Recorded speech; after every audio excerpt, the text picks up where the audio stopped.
Of course, you can enjoy services like swimming, the gym, the health club, including a spa and sauna, steam bath, and of course some very, very interesting meals, Ugandan cuisines, but also African continental dishes and dishes around the globe. You can always visit Protea Hotel by Marriott Entebbe. It is located in the heart of Entebbe, and you will be able to, of course, make reservations with the numbers which will be played shortly. Now, to get into the discussion of the day, of course, we want to analyze the readiness of traders when it comes to, of course, the festive season. You know that this is a peak time for shoppers, but also for traders.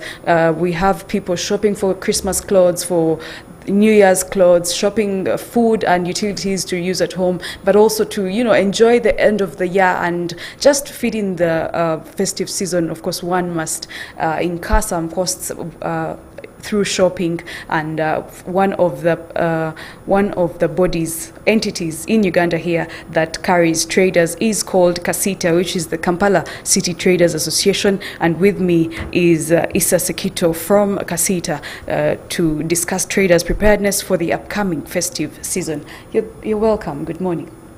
Morning, viewers. My name is Issa Ssekitto. I'm the spokesperson for KACITA Uganda. Okay. I am the director also for Trade and Commerce at the PSFU, okay, Private Sector Foundation Uganda, as well as the director for COMESA Business Council, okay, representing Uganda. Wow.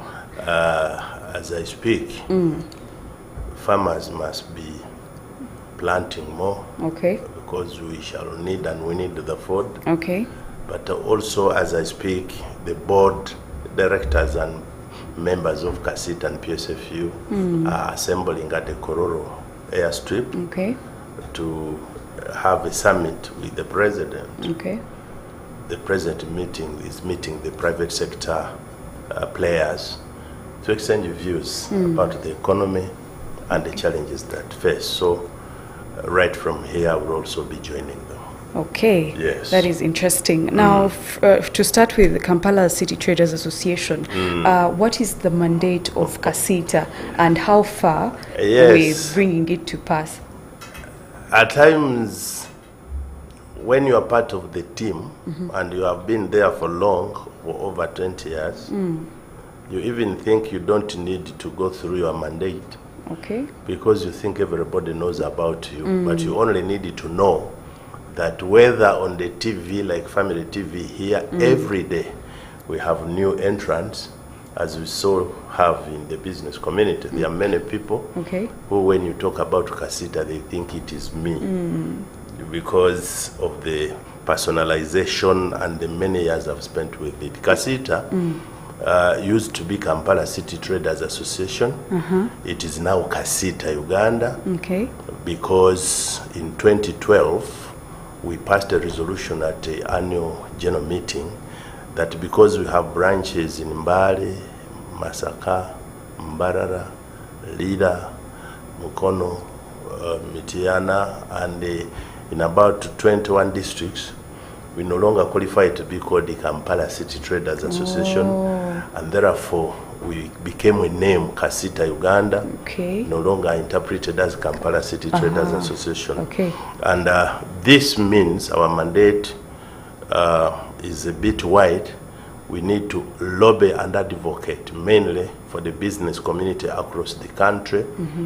We think that on matters of policy, on matters of environment, on matters of regulations, on matters of working or relating with the regulatory agencies, to include the ministries of trade, the Ministry of Finance, URA, Uganda Bureau of Standards, the Ministry of Agriculture, whichever agencies that deal directly with the business community issues. It's our mandate to cooperate with them and also coordinate the issues of the business people with the government, so that the overheads, the challenges that are there or would be there are minimized or mitigated for the proper operations of the business community. We serve them in different ways, including capacity building, when we also look for markets for their products. These days we also go regional. Okay. We try to see that business people not only do trade like we used to be, not only import-led organization. We now have farmers. We have people who have transformed from trade to small manufacturers. Okay. So all this falls under our mandate to tell people what to do, Okay. so that we specialize or we handle two major issues, rights and obligations. Okay. For as long as you know your rights and you do your obligations, you'll be a good member of KACITA. Okay. Yes. Thank you very much. Now, talking about the relationship with you and government as KACITA as an entity, could you shed a light on how easy it has been to bring on board? It wasn't so easy when we started, many years. People had a very sour relationship between URA, for example, and KACITA. Yeah. They were calling us thieves. We are calling them monsters. Oh. Today, even when KACITA had the KACITA Quality Awards, among the agencies that were voted as best performers was Uganda Revenue Authority. Yeah. And the best personality from the government hand was the Commissioner General of URA, True. Mr. John. This is something that has not been on a silver platter. We started with the tax education clinics, engaging Revenue Authority, which is the major entry point between us and government, Yeah. to educate traders that URA, UNBS, and these other regulatory agencies are mandatory partners. You do with them or you perish. True. Therefore, what we decided was, please, URA, tell us what you want.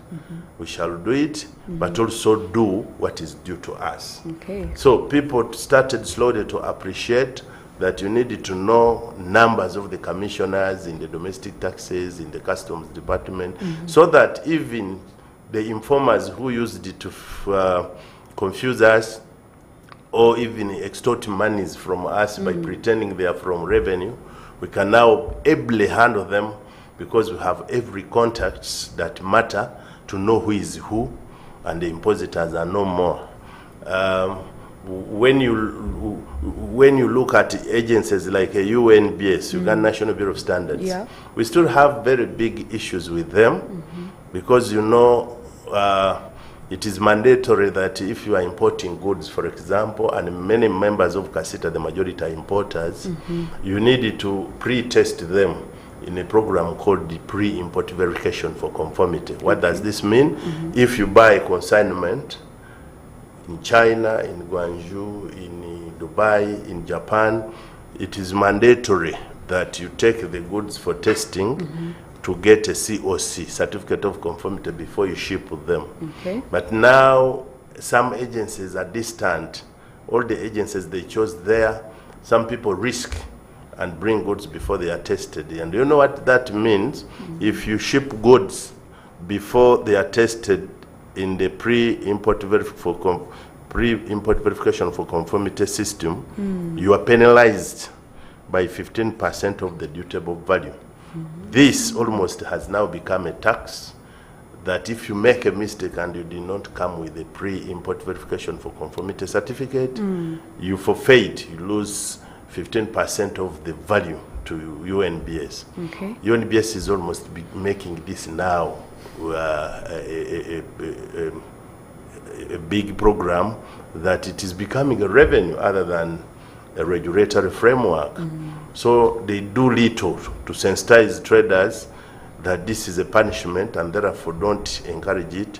And the higher, as usually it is, the penalty, the higher the chances of corrupt corruption to take place. Okay. Because if someone says that, for example, you have brought goods worth $10,000 US, if you did not carry a certificate for conformity, $1,500 US goes to UNBS, and even before the other processes are done. So this is a big cost, and it is something that is causing us discomfort between the UNBS and the business community. Okay. There is also a system where you go, pass it through the revenue.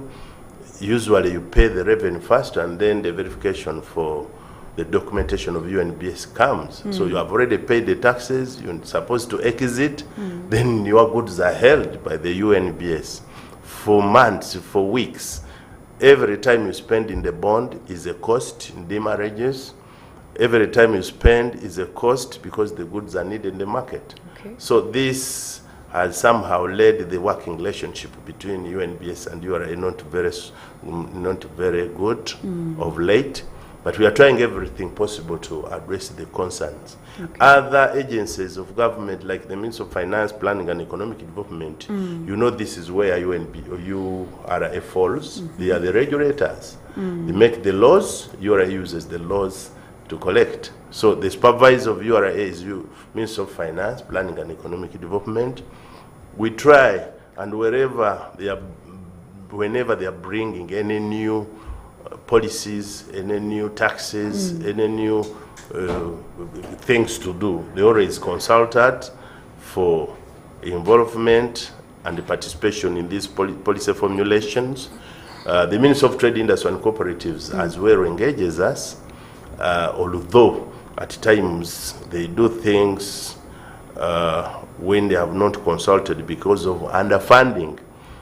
I put it to government on this, that the problem and the misunderstanding that UNBS and business people have is majorly because of underfunding. Okay. They are undercapacitated, and you remember they recently had a very big fiasco when the executive director went to Parliament. I don't want to go back into this, but that caused a lot of row at the UNBS.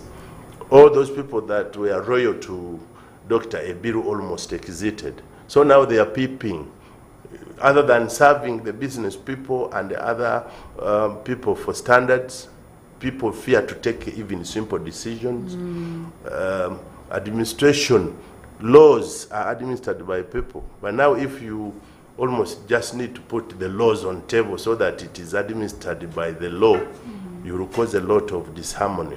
So people are fearful. They are spying on each other. They don't want to take simple decisions. At the end of the day, it's becoming a big inconvenience to the business community. The better they sober up and they know that this is a new regime now, headed by Nangalama as acting executive director, the better it will org for us as the business people. We don't want wrangles. We want business facilitation. Okay. KACITA is there to facilitate her members, and we can only do this if the regulatory agencies are handling us well and we are cooperating. Where we have challenges, we sit and agree to sort them. Okay. If it is court, if it is police, if it is imprisonment, it's not the way. So these are some of the issues we have when we are dealing with the government agencies. But I will say it's not very easy, because at the end of the day, if you are the one supposed to enforce on a business person, and KACITA is telling you, please, we are in partnership with this, even the members find it ridiculous. How do you agree to work with URA? The people who are taking away our money. But we said these are mandatory partners. We must deal with them. Okay. Yes. So talking about the relationship between KACITA and UNBS vis-a-vis URA, yes. The traders kind of incur very many taxes and the costs are very, very high. Yes. Is there a reason as to why this is happening? Yes. And in the near future, are we seeing the taxes drop a bit to help traders settle down? I don't think taxes can drop in the near future for a number of reasons. The portfolios of Uganda's taxpayers is not yet increased. Other than increasing the tax base, efforts are so much on increasing the tax burden. Okay. So, and the country must move. Yeah. When you have threats, for example, from the IMF and the partners of the World Bank that they will not sponsor the Ugandan budget because of their own reasons, and for just reasons, Uganda standing for against homosexuals and its related vices, you will know that the bill that we would foot needs to increase, because there are inevitable expenditures by the state, and therefore if they don't collect as much as it is needed, then we shall have a big gap. You know, we are already having a very big foreign debt. That means even for people, business people and other Ugandans who provide services to government are not paid on time. So we have a very huge amount of huge amounts of money that we are demanding from government, and this causes a lot of inconvenience to how much businesses are growing.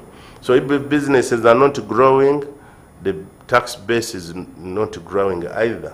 So you don't expect miracles that the taxes can reduce when we want them the more, unless when we start having the benefit of exploiting our own oil, maybe that will make some shift in how much we pay, because there will be a big export in form of fuel. That might add some big revenue, and that might reduce maybe on the obligations and the burden that Ugandans have. For now, we only need to tighten our belts. Okay. Yes. Thank you. Now, talking about traders' rights, are there any rights that govern traders, or rights that maybe traders are entitled to? Yes, Thank you. of course, they are. As a taxpayer, for example, I have rights to be sensitized. Okay. I have a right to be told what tax I should pay. Okay. It's the mandate of the tax collection body, and the ministry is responsible to tell me so that I am aware. The Bank of Uganda, for example, is under obligation to sensitize Ugandans on their awareness about the loan portfolios. Okay. What are the secrets behind these loans that we sign?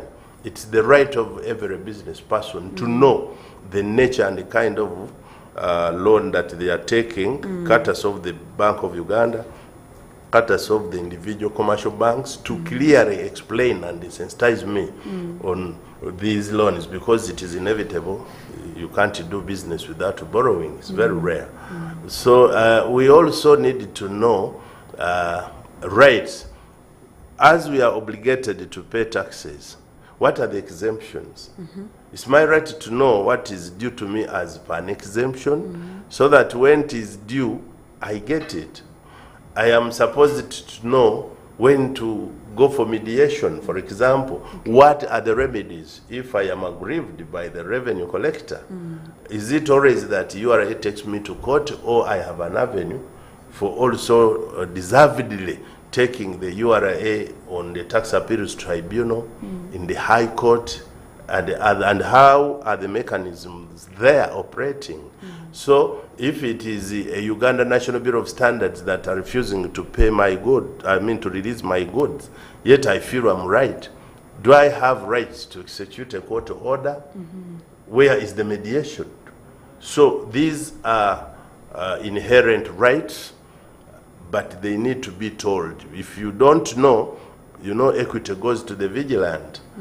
You cannot get equity if you are ignorant. True. And it is the government that has every right and role to tell me, so that I am not only complying to the obligatory part, I also deserve rights to know what is there to protect my interests. both legally, naturally, socially, and otherwise. Yes. Thank you. And let's talk about the tax base. Uganda seems to have consistent people paying taxes to government. How can we improve as a country on the tax base and make sure that the revenue coming in is bigger and is able to support the budget? Yeah. This is a big question that we have not answered for many years. Okay. When countries grow, many people must be involved in the financial sector. Okay. Farmers, public servants, business people, all needed to be earning, but also the government must plan with the people. I am always wondering, for example, how government fails to manage the boda industry. All the millions of motorcycles in the country are only being politicized other than being made a big revenue source. For example, if a boda from my home area in Ibamunani, Karwero district pays, for example, 100,000 per year, that of Kampala pays 200,000 per year.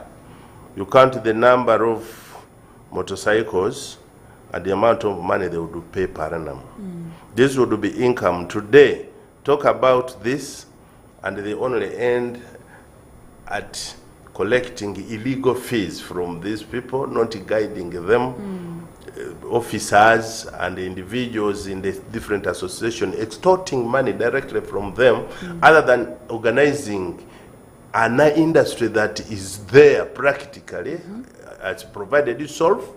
So many of them, people use it as business, and there is no consistent way of how we can collect taxes from this group. So this means if all the millions of motorcycle riders are paying a consistent amount of money, they would supplement the usual victims, the salary earners, who inevitably must pay whether you want or not, because the money is withheld, the traders who the borders are already tight for them, you can't pass. If you pass, it is an offense, which can also be penalized. We also now add these other new people in the industry of the motorcycle as an example. Look at the markets. People making political capital out of this market. When markets are well arranged, the meager incomes that they earn can be made into mega collections for government. Now you hear people also are only playing politics there. This will not pay for 2 years. This, especially when it is approaching electioneering time. So all this, what builds a nation is not the big traders, not the big salary earners, is how many people are actively involved in the commercial activities per individual homestead. Because at the end of the day, we calculate this success by calculating the per capita income. Me and you and the Sudiri, if we are here, 3 of us, and we calculate our per capita incomes, we shall all the 3 be rich. Therefore, depending on the smaller that I get and I pay, somebody else, so if it is a bigger spectrum of the players, we also pay in our own capacities, and at the end of the day, the total collections will be the ones that go to amass and have a bigger and larger tax base. There the burden will reduce and the base will increase. And now what happens is some don't pay. Now you also go to this business of the indispensable ones. There are people who always get waivers. You hear that somebody has been waived of 25 billion. Yet the goods of an individual trader have been auctioned. The person brought goods, they were demanding 50 million. That person fails to pay the 50 million, cannot even get the loan to pay this. They sell through auction of the goods. At the same time, you hear pronouncements that so and so company has been excused through a waiver, 5, 10, 15, even 50 billions. So these waivers must be cutting across. We should have a clear criteria on how waivers are benefited from, so that the science of taxation is very simple. Okay. Small pay small, medium pay medium, big pay big, and the large pay large taxes. Okay. Then at the end of the day, we all pay, we collect from the same coffers. At the end of the day, the taxes will be great. Now, the small ones hide under politics. And the people will make politics out of them, whether the president, whether the Lord Mayor, you will hear them bickering here and there, and the benefit that would get out of these people is total confusion. The big ones, because at one point they could be collecting for Mr. X when they are going for elections, so they deserve the waivers. Okay. So how are we going to enlarge our tax base? So it has permanently been there. The tax GDP contribution is very little in the region, and we need to pull up. Okay, thank you so much. Now we are going to take a very short break. We are still discussing stability of our economy, or of course, as per the traders, and we have an expert in studio who is trying to take us through the discussion. But we're going to go for a very short break. We are powered by Protea Hotel by Marriott Entebbe. We'll be back. Don't go away. Issues at hand, powered by Protea Hotel by Marriott Entebbe. Comfort and luxury at its best.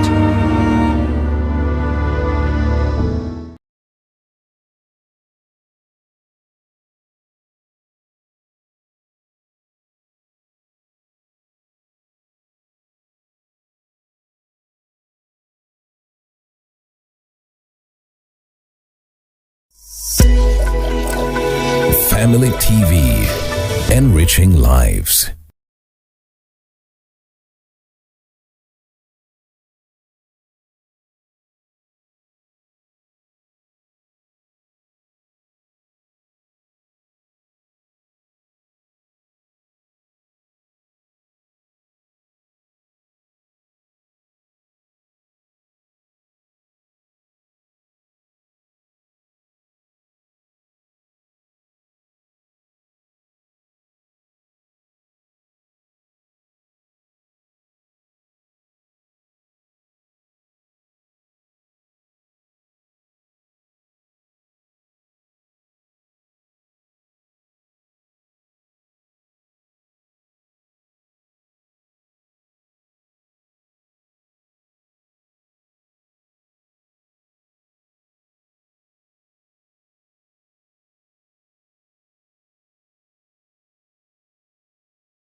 Issues at hand, powered by Protea Hotel by Marriott Entebbe. Comfort and luxury at its best.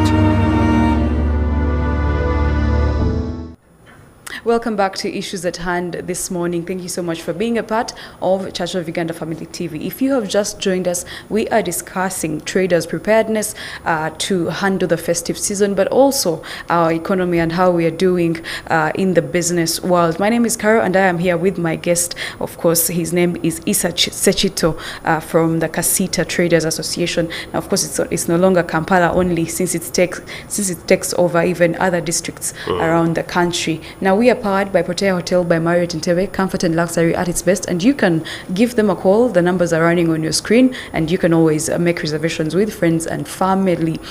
Going back to our discussion, I'd like to start by asking about the festive season. Usually, it is the particular time where traders are selling most, especially those in clothes, food, and basically all other industries. And my question now would be, how prepared are traders in this season? It is a very strange year because we almost missed the insanity season. Very true. But God is good. Finally, the insanity has also come to supplement, because so many people earn from the insanity business. Hawkers, diaspora. Yeah. So many people order for grasshoppers from the diaspora, send lots of money.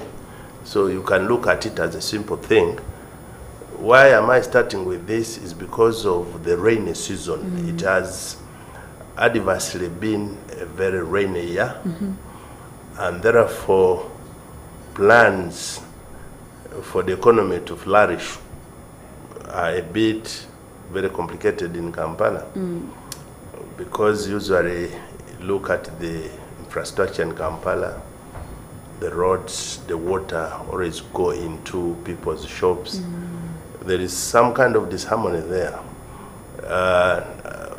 That one said, it is a cultural norm in the business community that if you don't maximize profits during the month of November, December, and maybe January, you will struggle for the rest of even the new coming year. Why? Because usually we maximize sales during November, December, end of season. It is also even the chance and opportunity for business people to change stock. Okay. If you have been operating a textile shop and it's no longer viable for you, you close as of 31st of December, and then you think about new plans. What does that imply? That a person planning to do a new business in January definitely must sell off all stock by December. So reductions are almost compulsory in many sectors during the month of December as the year is ending. It is also cultural norm that everyone must spend at least for the festive season. Any expenditures by the consumer is an income to the business people. Yes, that's true. What does that imply? That a dealer in electronics, generators, TVs, flat irons, I also expect to boost myself during this month. If I don't, then it predicts danger for the new coming year. All this means that activity must now be huge and massive downtown. Chikubo, Nakasero, Hardware, go to Chiseka Market. Everybody is planning that by December I should visit my parents, my home area, which means a small car or a big one, whichever car that one has must be in perfect condition. That means even Chiseka Market now must be very active. You go to St. Barikudemo, Wino, whether you have failed to buy, even if you have failed to buy a new cloth, at least you put some to old shirts so that Christmas comes and you can change a shirt. So when I tell you all about this, I'm showing you how ready every business person needs to be now. And unfortunately, I have been moving around to see the enthusiasm. It hasn't been so much. The economy is a little limping for a number of reasons. One, people have not had enough disposable incomes. I don't know, since COVID we are yet to stabilize. Two, many businesses lost out during COVID because of two major reasons. One, we were forced to pay for rent for periods we didn't work, almost 2 years. Yeah. So the landlords, the moment we opened, said, I want all my money. We pay between 2 to 3 or even 5 millions per month as rentable fees for the Kampala arcades. So if it is 2 years times the number of months you missed plus the current time that you are paying for this, many businesses did not recover out of that. So you need to borrow. And the second point is many people had borrowed money. What the government did as an intervention was a mere directive to the Bank of Uganda from the presidential directive that people are not forced to pay during COVID, but would pay after. Now, this became a little tricky. Of course. I borrowed money, 100 million, for example, from any commercial bank. For 2 years, COVID, I'm not performing. They say you can't pay now because you are not working. But the interest is compounding. They didn't stop the interest calculations. So an amount of money which was 100 million, I was supposed to pay 150 million back, for example. I'm forced to pay 200 over. Because the interest kept on accumulating and there was no waive at all by the commercial banks. So rent took away, banks took away. So where do I remain? So many people succumbed and left. So the new businesses, unfortunately, when people look around town, few people observe that the buildings only work for almost 2 floors. The rest of the buildings are bare. They're empty. Now, even those people that borrowed money from the banks to build these arcades are also crying that the amounts of money that they're supposed to take back to where they got the loans are not gotten in full expectations. So this somehow still is following us. We shall not always cry COVID, but we are remembering it because of the negative impact that it had on our businesses. That's part of that. Secondly, the taxes are increasing day by day, and I told you I have no hope that we can easily reduce them for reasons I gave you. So the tax eats into it, the COVID ate into it, the respective other agencies like the Bureau of Standards cause you issues here and there because of conformity issues, and at the end of the day, it is November and December is the day after tomorrow.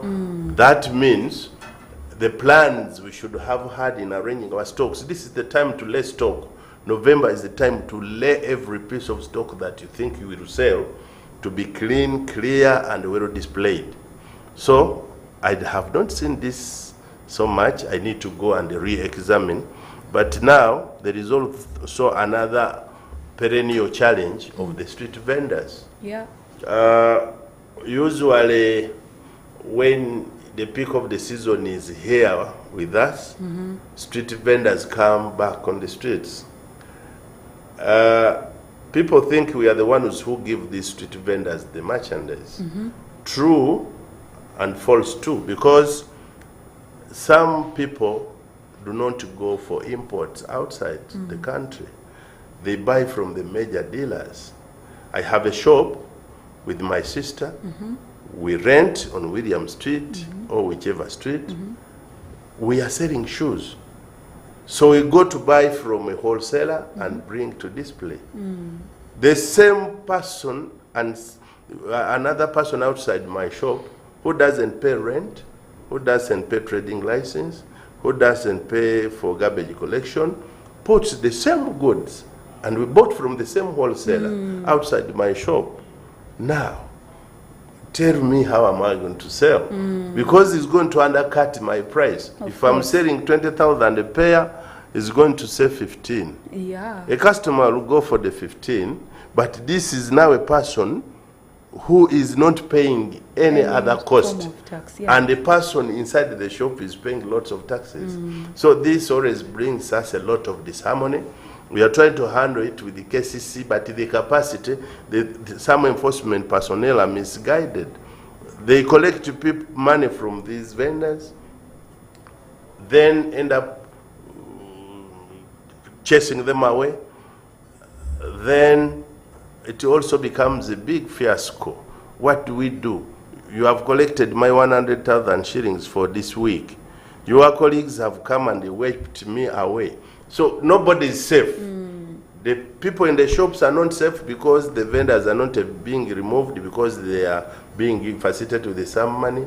Then the same vendors, maybe they would work, but they are also disorganized because the enforcement personnel are not aligned. What they are doing is illegal, therefore it cannot have a proper formula. So at the end of the day, this challenge is also still there. And you remember, while KACITA was forming, you people were still children. We started this because of trade order. Now, all that one said and done, the trade order does not only end at the street vendors and the other business, it also goes to the foreign traders, the Chinese. They are manufacturers in the gazetted areas, but they also have dealership shops. So where are the people going to get the money? You are the manufacturer, you are the retailer, you are the wholesaler. There is no chain of distribution. This is also something that at this year we are still trying to address via the means of trade industry and cooperatives. But you know, these are investors, you go slow on them, yet they impact so negatively on the retailers and wholesalers. They would rather be at the manufacturing side than we distribute their merchandise. To the contrary, if they are also owning small shops, where is the Ugandan going to get a living? Interesting. We have Yes. we have 2 minutes to go, and Yes. I'd like to get your thoughts on the presidential directive on the ban of second-hand clothes. This is something I don't want to say in 2 minutes, maybe next time, because it is a topic of its own. You know the danger that within that pronouncement, Ugandans are not ready in the textile sector. The amount of money after motor vehicles and fuel, the third most paying tax sector is the used clothing. Tax number 3 in the imports. So you are talking about removing item number 3 on the import side, and you are not prepared as much as you would. So it is something that we need to digest and advise the president so that it is something planned. Science and technology solves so many problems. We used to have the big phones, we used to have even the telephone calls, we used to have post offices to carry our mails. Today, on a click of button, I'm purchasing goods from Guangzhou. So the world changed, and we changed that direction. When we have the new and the proper clothing from the new industries that are emerging, everybody would run away from the used items automatically. You don't need to force them. So development, when development comes, it inevitably sweeps away what is not necessary and creates what is necessary. Okay. Does the president know that he also sometime used to put on old clothes? Did he ban them to start wearing the new ones? No. Definitely no. What happened? His income raised, and he cannot put on a second-hand cloth. Automatically, Ugandans will also do the same. Okay. So this is something that I need to discuss further. Okay. If Family TV can create Of course. a future time, Yes, we we can shall, come we shall. particularly to look at the textile industry vis-a-vis the UCIT clothing. Thank you so much, Mr. Ssekitto, for honoring us with your time. And Thank surely you will be back. Thank you. We do thank our audience for being a part of Issues at Hand this morning. Those on social media, thank you so much. We are seeing your comments and keep them coming because the conversation will continue at the social media platforms. Also, other programs are coming in. Don't go away from Family TV. It has been Issues at Hand. My name is Carol. See you tomorrow. Bye-bye. The views expressed on this show are not necessarily those of this television or its management, but as of individuals as we hear them.